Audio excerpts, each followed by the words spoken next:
لە بەژمارەی ئەم جارەدا بەس لە یەکەمین هەڵبژاردننی پەرلەمانی کوردستانەکەین کە لە ساڵی 1992 لە 95 بەڕێوەچوو.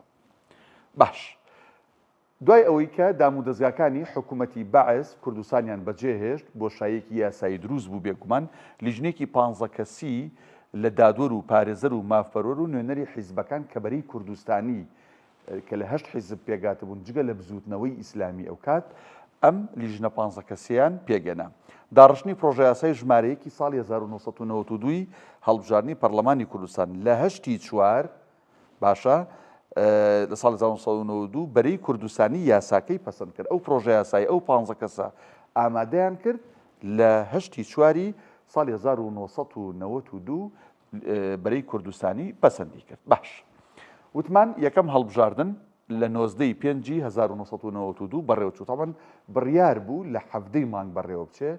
هەر لێرە ئەوە سەری هەڵدا کە هیچ هەڵبژاردنێک لەوادەی خۆیانە بێ بە دوو پاسا و باس کرا، هەم لەبەر مەرەکەبەکە هەم لەبەر بارودۆخی ئەمنی خرایە 2 ڕۆژ دواتر خرایە 90 مانگ. 1,112,000 دەنگدەر بەشداریان کرد یا مافی دەنگدانیان هەبوو. 971,953 کەس دەنگیاندا. ئەمەیان مافی دەنگدانیان هەبوو، ئەمەیان دەنگیاندا. ڕێژەی بەشداری لە 186.4 بوو. باش. بابێنە سەر مێژووی ساختەکاری کە لەگەڵ لەدایکبوونی یەکەم خولی پەرلەمانی کوردستان تا کۆتا خول هەبووە. ساختەکردنی مەرەکەبی دەنگدان کە ئەمە بە بەڵگە سەلمەندرا، دەنگدانی دووبارە هەبووە 15 دەنگی داوە، دەنگدان بە ناسنامەی جۆرا و جۆر. ئیتر ئەو کاتە ئەوەی کە پێوترا پێداسی باری شارستانی تەسکەرە زۆر بە ئاسانی تەرتیب بکرا، بەو بە مۆڵەتی شۆفێری و بە هەر ناسنامەیەک هەبوو بێ لەو کاتە دەنگیان پێداوە و دەنگێکی زۆر درابوو. پارتی چەند دەنگی هێناوە؟ پارتی 437,889 دەنگێناوە کە لە 145.5 دەنگەکانی هەموو هەرێمی کوردستان بوو. یەکێتی و زەحمەتکێشان کە پێکەوە داوەزی بوون لە 143.61 دەنگیان بەدەستهێنا کە 423,833 دەنگ بووە. باش. لیستی ئیسلامی بێگومان لە 105.5 دەنگەکانی بەدەستهێنا 49,108 دەنگ. تەمان لە یاساکەدا بڕگەیەک دانرابوو کە هەر لیستێک بربەستی لە 107 تێنەپەڕێ ناتوانێت ئەندامەکانی بنێتە پەرلەمان. لیستی ئیسلامیش لەبەرەوەی لە خوار لە 107 بوو بێگومان کەسی دەر نەچوو. سۆسیالیست و پاسۆک لە 102.56 دەنگەکانی بەدەستهێنا کە 24,882 دەنگ بوو. شیوعی و بێلایەنەکان لە 102.7 دەنگەکانیان بەدەستهێنا کە تەنها 21,123 دەنگ بووە. باش. پارتی گەل لە 101.2 دەنگەکانی بەدەستهێنا کە تەنها 9,000 دەنگ و 903 بووە. سربەخۆیی دیموکراتەکان لە 100.5 دەنگەکانە بەدەستهێنا کە تەنها 501 دەنگیان بەدەستهێناوە. باش.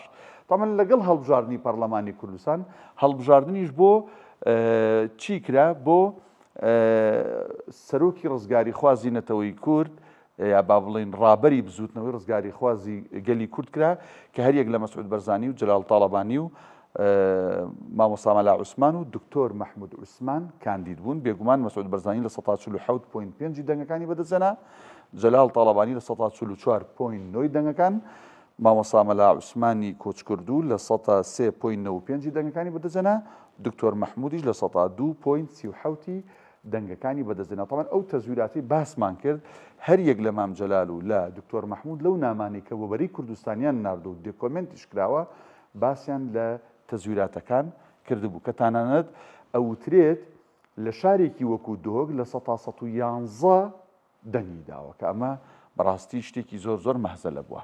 باش. یەکەم دانیشتنی پەرلەمانی کوردستان لە 95 هەڵبژاردن کرا لە 4/6 ساڵی 1992 یەکەم دانیشتنی پەرلەمان ئەنجام درا. پێگەنانی یەکەم کابینەی حکوومەتکەی بوو 4/7 ساڵی 1992. یعنی لەمەیانە خولی یەکەم زۆر باش بووە. یعنی لە 95 هەڵبژاردن کراوە، نەگەیشتۆتە 96 یەکەم دانیشتن کراوە، نەگەیشتۆتە 97 یەکەم کابینەش لەدایک بووە. بەڵام ئێمە لە ئێستاە لە دەی ساڵی 2024 هەڵبژاردن کراوە تا ئێستا پەرلەمانی یەک دانیشتنی کردووە. ئەوی سوێندی یاساییان خواردو و کابینەی دێم هێشتا پێک نەهاتووە. باش خولەکانی پەرلەمانی کوردستان خولی یەکەم ساڵی 1992 تا 2005 خایاند. ئەگەر سەیریکەی ینی زیاتر لە ئەویش 13 ساڵی خایاند چونکە شەڕی ناوخۆ ڕوویدا، ینی هیچ خولێکی پەرلەمان 4 ساڵ نەبووە.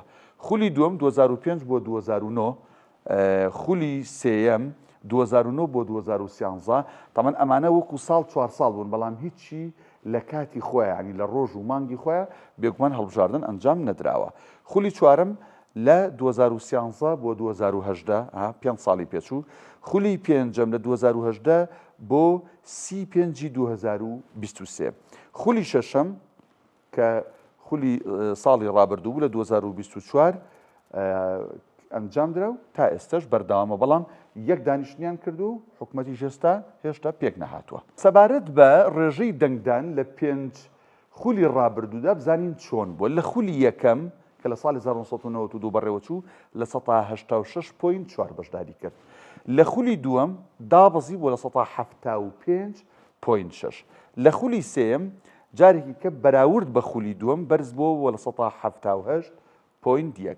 لە خولی چوارەم دابەزیەوە بۆ لە 170.2. لە خولی پێنجەم زۆر دابەزی ڕێژەی بەشداری دەنگدەران دابەزی بۆ لە 159.8. تامان ئەمانە هەر هەمووی گرفتیان لەسرە، قسەیان لەسرە کە ئەم ڕێژانە ڕێژەی حەقیقی نین، بەڵکو زیاد کراون. لە خولی شەشەم کە ساڵی ڕابردوو لە 10 بەڕێوەچوو ڕێژەی بەشداری دەنگدەران لە 172.6 بوو. ئەمەی کە باسمان کرد لە بەژمارەی ئەمجارەدا مێژووی یەکەمین هەڵبژاردننی پەرلەمانی کوردستان و خولەکانی پەرلەمانی کوردستان بوو.